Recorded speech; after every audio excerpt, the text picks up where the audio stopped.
Hello there, and welcome back to another episode of Wookiee's Oldies but Goodies. And today, guys, we are doing part 2 of the Oldies Anniversary Special. Yay! That's right, boys and girls. Today, we are doing the long-awaited and overdue do-over of my original review of Knights of the Old Republic. I could not be more excited, so let's get this underway. This is Star Wars Knights of the Old Republic. A long time ago, in a BioWare office far, far away, a mysterious new game was announced. The story begins in the year 2000, when it was announced that LucasArts and BioWare, a relatively new development company, were joining forces to collaborate on a brand new Star Wars game. This made many people excited, including many of the people working on the project themselves. BioWare joint CEO Greg Zeshuk was quoted as saying, "The opportunity to create a richly detailed new chapter in the Star Wars universe is incredibly exciting for us. We are honored to be working with the extremely talented folks at LucasArts, developing a role-playing game based upon one of the most high-profile licenses in the world." Now, before I continue on with the development history, I want to answer the question that I'm sure you are all asking. Why would LucasArts, a prominent game developer with a tremendous track record and almost exclusive gaming access to one of the biggest franchises in history, turn to, at this point, a 5-year-old game developer to make their new Star Wars RPG? Well, the answer is simple. One word. Well, technically two. Baldur's Gate. This game is a fantasy RPG that takes place within the Dungeons & Dragons world. It was critically acclaimed and universally praised and loved from the moment of its release. This undeniably was a factor in them being selected as a partner by LucasArts. Flash forward about a year, and Knights of the Old Republic was officially unveiled at E3 2001. At the time of the reveal, development was at full speed. The setting of the game was to take place about 4,000 years before the events of Star Wars Episode I, The Phantom Menace. This gave the good folks at BioWare a ton of creative freedom to craft their world and characters.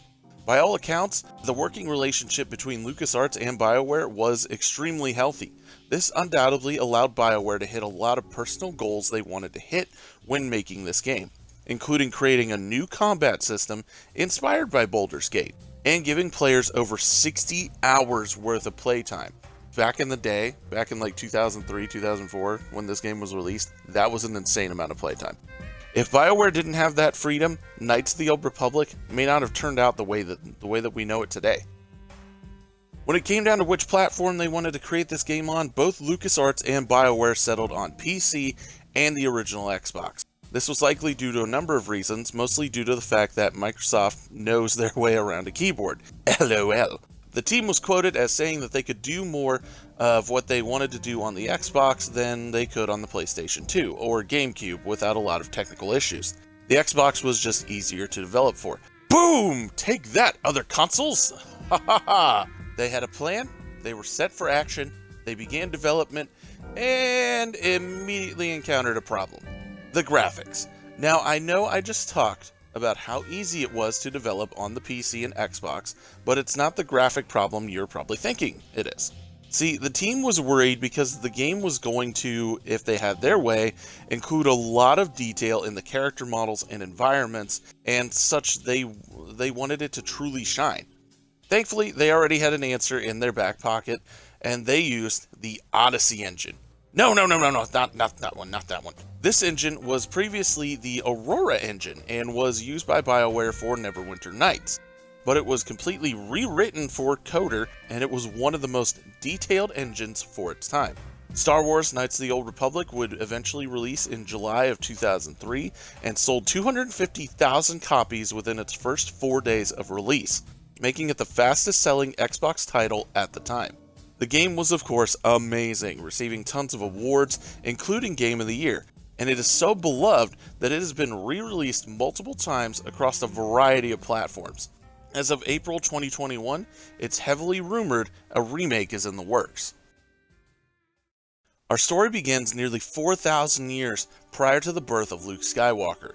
After the events of the Mandalorian Wars, two Jedi turned Sith Lords, Malak and Revan, launched a massive attack on the Republic. Sometime later, the Jedi launched an ambush on the two would-be Sith Lords. Malak managed to escape, while Revan was seemingly killed in the assault. Thus, Malak took over the Sith army and continued his offense against the Republic. This is where the plot of the game begins. After customizing your character the way you see fit, the player awakens on board of the Endar Spire, a large Republic cruiser which is under attack by Lord Malak's forces. You are awakened both by the alarms and by your roommate and fellow Republic soldier, Trask Olgo. You and your newfound companion then fight your way through the ship, which is currently overrun with Sith troopers. Despite your best measures, you're both soon confronted by the Sith Lord Darth Bandan. Seeing no other options, Trask sacrifices himself, taking on the Sith Lord alone, while you make your way to the escape pods. You are then helped from afar by Republic pilot Karth Onasi, and together you two manage to escape the doomed vessel. Though you don't make it very far, your pod crash lands on the city planet of Taris, where upon crashing you are knocked unconscious. It's only thanks to Karth that you aren't captured by the Sith. He literally dragged you away. Upon crashing, he drug your body to an abandoned apartment on the south end of the city's upper level. Upon your awakening, Karth tells you that the entire planet is under lockdown from Malak's forces, who thankfully aren't searching for you, but unfortunately they are searching for the same person you need to find, the Jedi Knight Bastila Shan. You and Karth immediately begin searching for her. As you search the whole city for her, you also meet two new companions, a young Twi'lek by the name of Mission Vale, and her Wookiee friend Zalbar. You also find and meet up with the utility droid T3M4 and the Mandalorian bounty hunter Canderous Ordo. The group eventually rescues Bastila from the Black Vulcar gang. You and your group then steal the infamous Ebon Hawk starfreighter and barely escape with your lives. As not long after takeoff, the entire planet is decimated from a massive barrage launched by Malak in an attempt to kill Bastila. You then head to the Jedi Academy on Dantooine, both to take refuge and to return Bastila home. The player can have several adventures here, including gaining yet another ally, a cat girl by the name of Juhani, another Jedi who you actually saved from turning to the dark side, but the main reason you are here is to train. That's right. This is where you begin to regain your Force powers and begin the path to being either a Jedi or a Sith. Another important thing that happens on Dantooine is you discover the existence of a star map that seems to lead you to something called a Star Forge.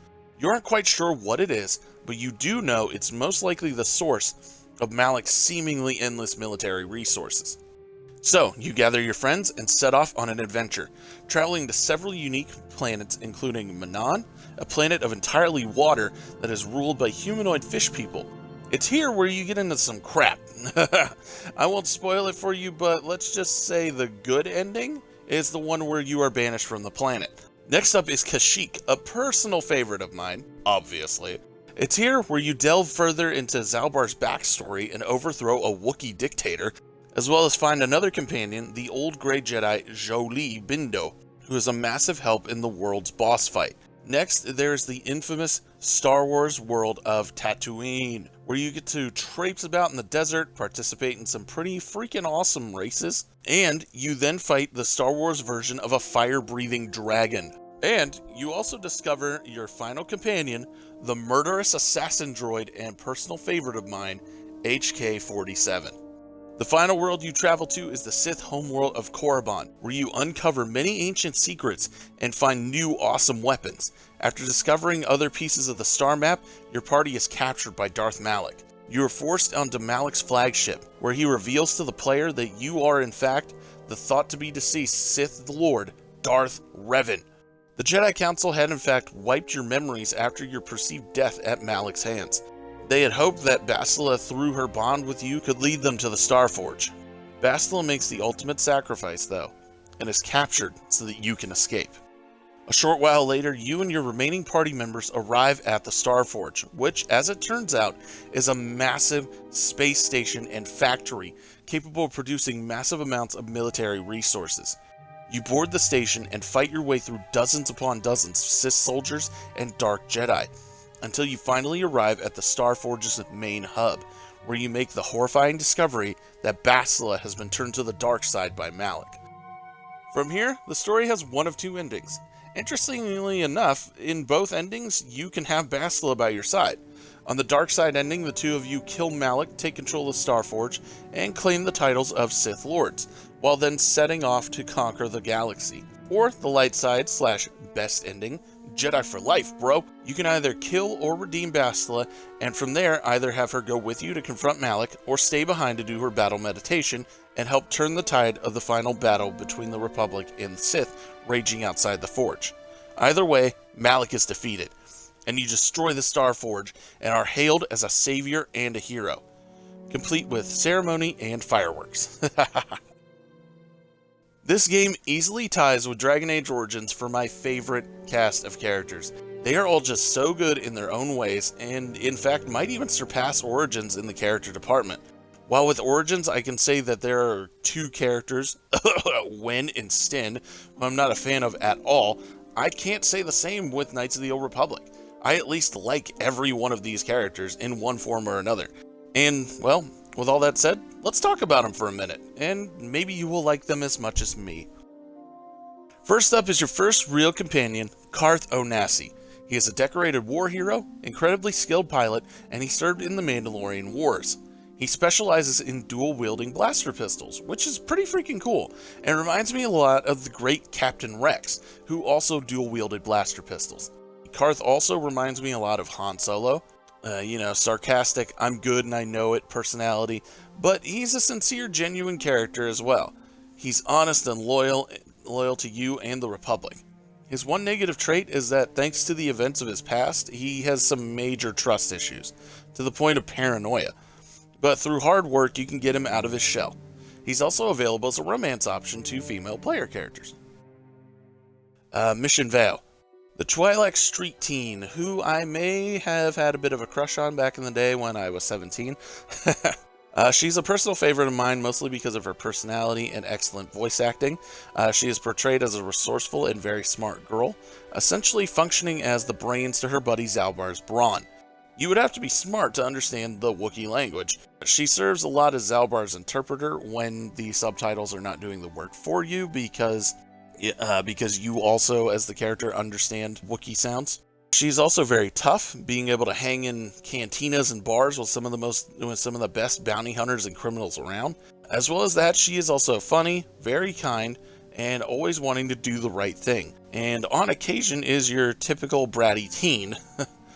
I would even say that her defining trait, I would even say that that is her defining trait. Not in a bad way, mind you. She simply just doesn't take no for an answer.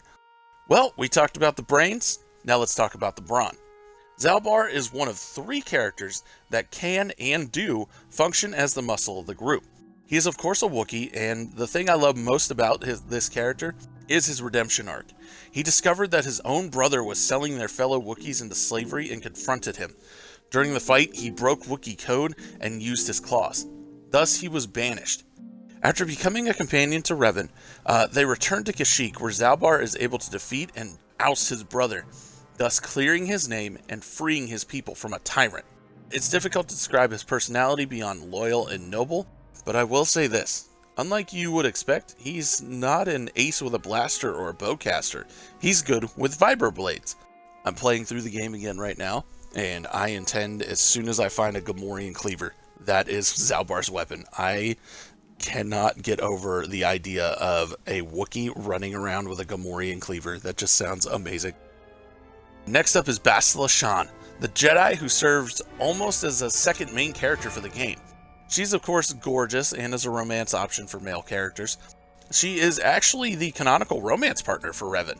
But beauty isn't the only part of the equation for this character. She is also incredibly cool. She is what's known as a Jedi Sentinel, which means she focuses on her Force abilities, which has definitely paid off. She has mastered battle meditation. It basically means that she can inspire her side while decreasing the morale of the enemy. She also wields a double-bladed lightsaber, which is awesome. She's a brash, impulsive young woman, and despite her Jedi upbringing, she is a young Jedi who struggles with many things throughout the game, and we witness a lot of character growth from her. She struggles a lot with the depth of her powers and her connection to Revan. She is tasked with guiding Revan back to the Jedi Code, but she struggles with her relationship to Revan, and she starts to question her role as being redundant. But it has a happy ending, as in the end she comes back from the dark side and lives a happy life with Revan, if you so choose. Then there's Jolee Bindo, who is not only a Grey Jedi, but also the grumpy old man of the group. That's easily the best way to describe him, is he's a grumpy old man. Prior to you finding him, he had become a hermit and secluded himself in the wilderness. The only other thing I can say about him is also his best and most defining feature. He's tough, like really tough. You find him living on the floor of the planet of Kashyyyk, and the reason that makes him tough is because literally no one lives on the floor of Kashyyyk. It's home to so many dangerous beasts that even the Wookiees, giant hairy beasts that are supposed to be some of the physically strongest species in the galaxy, even they do not dare to live down there, making their homes instead hundreds of feet in the air amongst the trees. And Jolee was just like, whatever. T3M4 is next. Not really much to say about him. He's a scrappy little droid and serves as the obligatory cute little droid that has to be in every Star Wars everything ever. However, I must say I did enjoy having him and the other droid of the group in the party at the same time. Their interpreted banter was always a riot, and I always like to imagine them as some sort of ace droid tag team. He was also pretty fun to play as. I mean, he has a flamethrower. That was pretty awesome. Yeah, that's what makes this scrappy little droid so much fun to play as. It's just to simply imagine like somebody who's basically an old school version of R2-D2 running around with shockers and flamethrowers and blaster pistols and just like, yeah, beep-a-dee-beep, beep, beep, beep. Next is Canderous, who is a Mandalorian bounty hunter and quite possibly the biggest badass in the galaxy. He specializes in heavy, two-handed blasters, further adding to his badass appearance and making him a riot to play, especially since his first gun that he comes pre-equipped with is basically a giant minigun. He's a veteran of the Mandalorian Wars, of course fighting on the Mandalorian side, which makes for an interesting dynamic and eventual friendship between him and Revan. That, I think, is the most interesting thing about him. This whole game is watching two people who fought on opposite sides in a war, setting their differences aside to become really good friends. He's of course a very stern character, but also has plenty of moments of comedy and is not afraid to speak his mind, telling you nothing but the honest truth. Next is HK-47, my second favorite companion. While doing research for this video, I discovered HK actually has a long and complex history, which was enthralling to read and made me love him even more. For starters, he's a completely custom assassin droid built by Revan himself, and coming with tons of personal upgrades that make him very unique. But the thing I love most about him is his personality. He literally hates organic life forms, often referring to them as meat bags. Think Bender from Futurama, but darker. HK is one of my favorite companions in this game. He's possibly one of my favorite companions of all time. But he isn't my favorite. That title belongs to Juhani! Yes, that's right, Juhani, the sexy lightsaber-wielding cat girl. Now, from what I just said, you may be thinking, oh, he only likes her because she's a sexy furry. Roar! Well, you're only half right. For starters, she is not a furry, as despite being a cat girl, she doesn't actually have any fur, at least as far as I can tell. And yes, I do find her attractive. Actually, I find her more attractive than any other character from any other game. But it's not the only reason she's my favorite. Her story, at least on the light side, fits in perfectly with the game's theme of redemption. She's a Jedi who has fallen to the dark side, but is saved by Revan after a duel and is given the chance to return to the light side and redeem herself. It's literally a scaled-down version of what Revan is going through, and I think that's why I like her so much. Her story isn't simple by any means, and as I said, Revan's overall arc is similar, but her story of a simple Jedi Knight who lost her way and swayed to the dark side has always stuck with me and always been very relatable to me. There's no Jedi Council influence, no fighting in a massive war, no amnesia, just a young woman who struggles to balance her animal-like instincts with her Jedi teachings, which are both complete opposites of each other, causing her to lose herself and fall into a dark place. A dark place that we have all been before. I know I have. and in a lot of ways I'm still there. But there is hope, for me and for you. As Juhani showed, it's never too late, and you are never too far gone to come back from the dark side. She also has a quick temper, due to her nature, which, again, I can relate to. And she is also a perfectionist, which at times can be annoying, but it also means she doesn't accept failure in herself or others, which can be and is handy, so to speak, as it drives her and everyone around her to be better and improve themselves. She is also a romance option for both male and female characters, which is nice. It gives the LGBTQ community some representation within the Star Wars universe, and in fact, she was actually the first LGBTQ character in Star Wars media. And it just adds to her appeal for me, as it's nice to think that I can always have her by my side, whether I choose male or female. Ever played an RPG? Well, take that and add in lightsabers. The end. You're still here. It's over. Go home. Alright.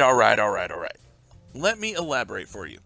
We start with the ability to create your own character, a standard for most RPGs, but it adds a special touch to this one, as it allows you to really throw yourself into the story and put yourself in the role of Revan, and really dive headlong into the role-playing aspect, whether that be light or dark.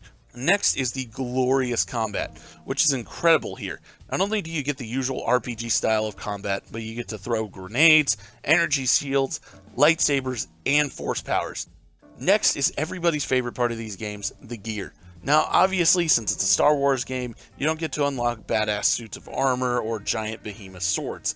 In fact, some of your best armor will be coming from robes. But you do still get to unlock some pretty nifty stuff. As previously mentioned, there are robes as well as various other space-like armors and bodysuits. And of course, you get freaking lightsabers.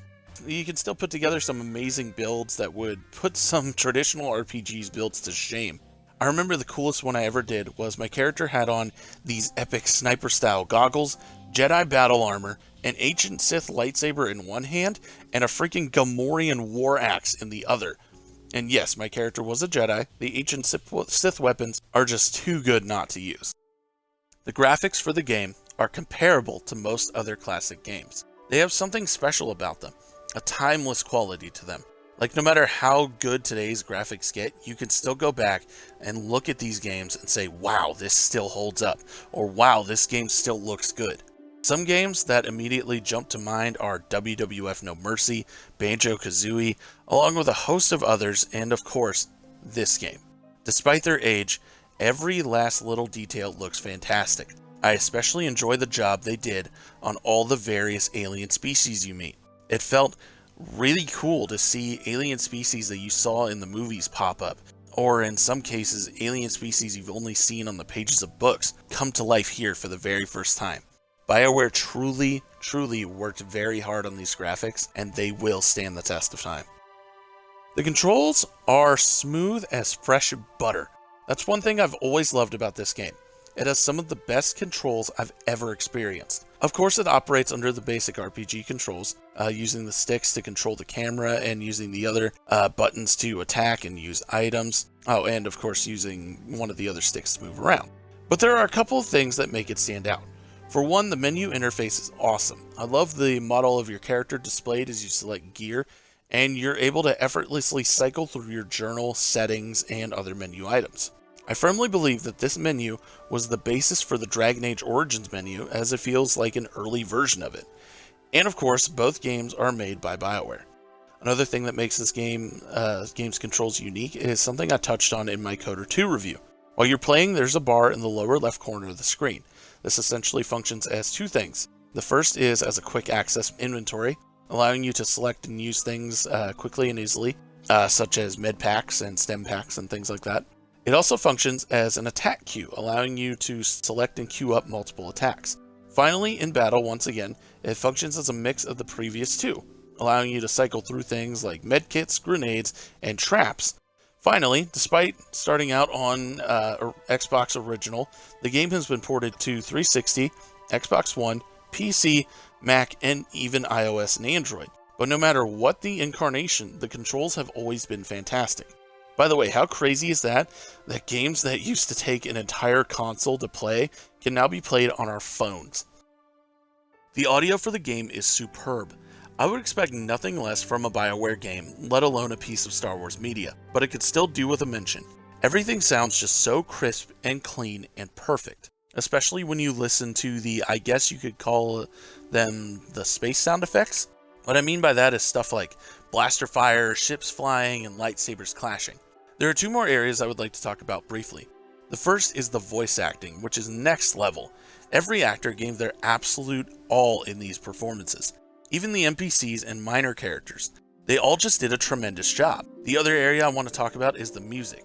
As most of you probably know, I have special affinity for video game music, so video game music done in the classic orchestra style of Star Wars is like a dream. The low-key bangers for the game were composed by Jeremy Sewell, an American composer for film, television, and video games. Though no John Williams, this man is no slouch, with over 60 games, a dozen other various projects, and work for Elder Scrolls, Guild Wars, and Harry Potter all under the man's belt.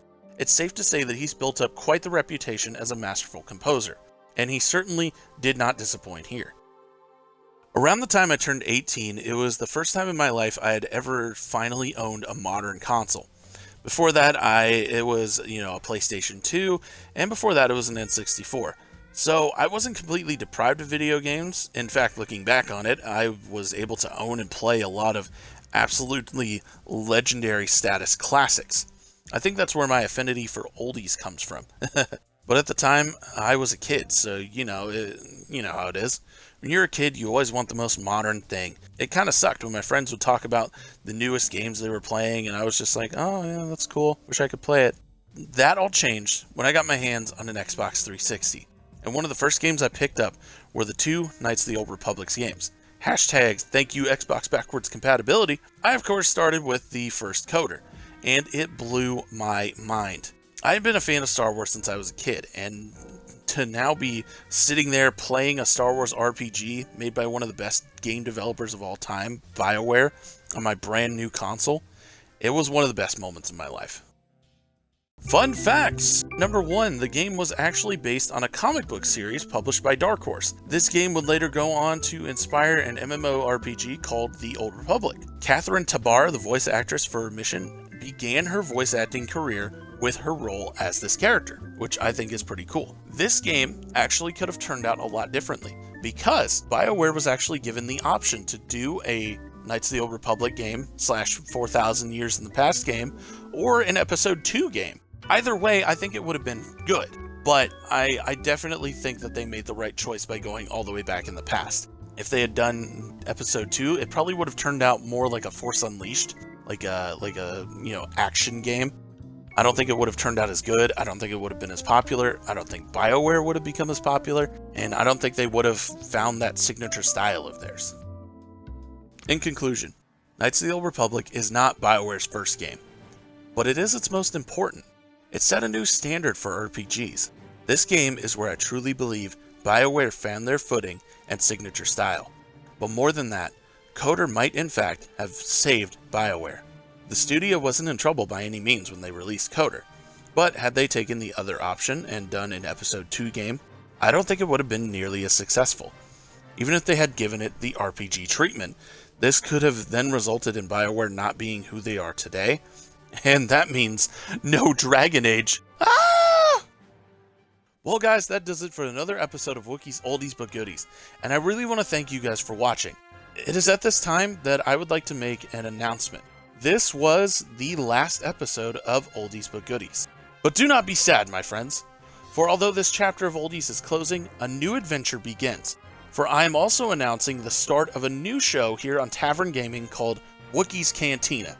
This show will still follow the same review style format, but will allow me to review more modern games.